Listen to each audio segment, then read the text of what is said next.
Okay, so we talked about the spirit of Elijah, spirit of Jezebel, spirit of Ahab. I want to show you where I see this in the Old Testament, obviously in the original story, but also where these spirits show up in the New Testament. Stay with me. So if you go to Mark chapter 6, you will see a story about John the Baptist, Herodias, who is a queen, and King Herod. These are our characters in this story. Now in Matthew chapter 11, verses 14 and 15, this is what Jesus said. He's talking to his disciples here, and he says, "And if you are willing to receive it, if you're willing to have ears to hear, John is Elijah who is to come. Who has ears to hear, let him hear."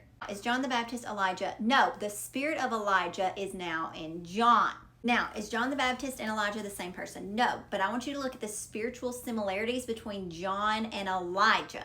They're very similar. In Luke 1 and 7, it's talking about John the Baptist saying he will also go before him, Jesus, in the spirit and power of Elijah. Okay, so John is operating in the spirit of Elijah. That is in the Bible. So now going back to Mark chapter 6, we have Queen Herodias and King Herod. Queen Herodias has some beef with John the Baptist. So what does she do? She manipulates the situation to get her husband to call for John the Baptist's head.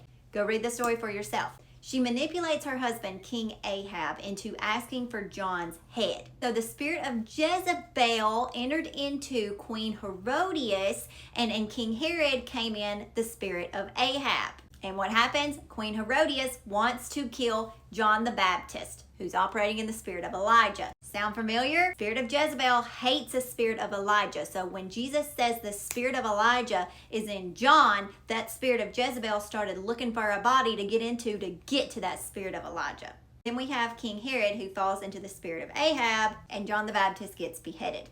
Are you seeing what I'm putting down? These spirits don't die. They look for another body. They roam the earth until they can find a vessel they can use to operate in the things they need to operate in. A spirit of Jezebel is coming after a spirit of Elijah, and she's looking for an Ahab to team up with to take that spirit down. I hope this helps you. This is where I see this in the Old Testament and the New Testament. The Bible is deep, y'all. The Bible is spiritually written. It must be spiritually discerned by the Holy Spirit of God. You can know all of the verses in the Bible, but if you're not asking the Holy Spirit to give you revelation about that, you're just going to get surface level.